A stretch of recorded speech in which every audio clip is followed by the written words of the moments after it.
on his works Honda. But thankfully, the only thing that was hurt was Wayne's pride. At the start, triple world champion Freddie Spencer shot into the lead on his Honda Ford, whilst behind him, his American countryman, 1984 world champion Eddie Lawson, took his Yamaha past Wayne Gardner into second place. For 17 laps, Spencer held the lead, only to retire with a wrist problem that was to ruin his season. But Honda still won the Spanish Grand Prix, a superb first World Championship victory for Wayne Gardner, with Lawson second and Mike Baldwin third. Round 2 at Monza, Italy, a disaster for Gardner, who was left on the line. So a clean sweep for the brutally powerful four-cylinder Yamahas. Victory for Eddie Lawson, second place to Randy Mamola, third to Mike Baldwin, and fourth to Christian SARRON. And Lawson led the championship. So now to the Nürburgring in Germany, a historic location but a new circuit. A circuit which enabled Eddie Lawson to demonstrate his smooth, flowing style to perfection. But for Frenchman Christian SARRON, a very different situation. Well, I was fighting for the second position at the German Grand Prix with Wayne Gardner and Mike Baldwin.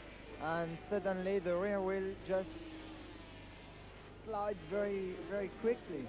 And I couldn't control the bike, and when it gripped again, it just slammed me in the hill. The checkered flag for winner Eddie Lawson to increase his World Championship lead, with Gardner and Baldwin following him home. 3 rounds gone, and Lawson was clearly the man to beat. From Germany to Austria, with Freddie Spencer back on the scene and leading. But not for long. A broken steering damper cost him that lead, and Lawson was there to take over, pursued by the determined Australian Wayne Gardner.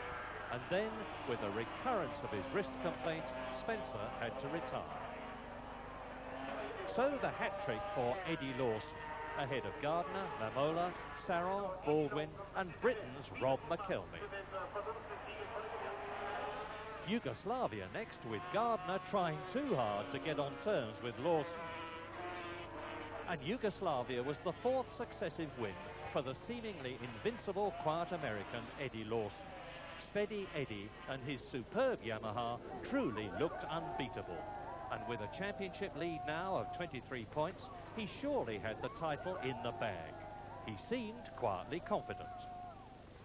Things were going, got off in the grass, and it was a silly crash. I was probably doing 2 miles an hour when I stepped off the thing, but like I say, I was just going in the corner too fast.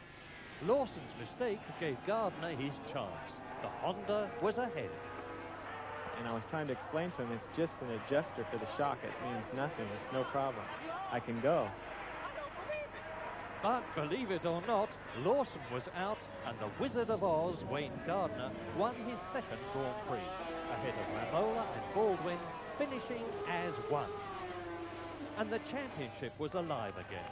Only an 8-point gap at the top. Round 7, Belgium, the glorious Spa circuit, rain, and Paul Lewis overboard. Enter Mike Baldwin. Exit Mike Baldwin. And watch his presence of mind as he avoids disqualification by warning the marshals to leave his Yamaha alone. Raymond Roche fell too, but his Honda 4 was all for going on. Victory in Belgium for Randy Mamola.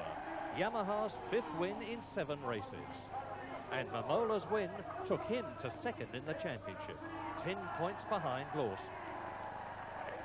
In France, at the Paul Ricard circuit, the battle was for 2nd place.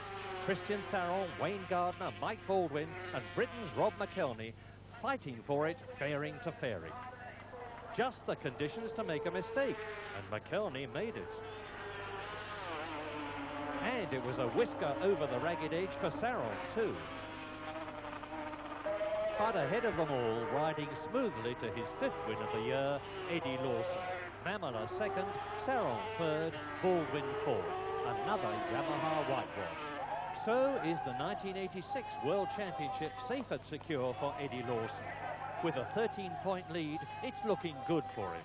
But third-placed man Wayne Gardner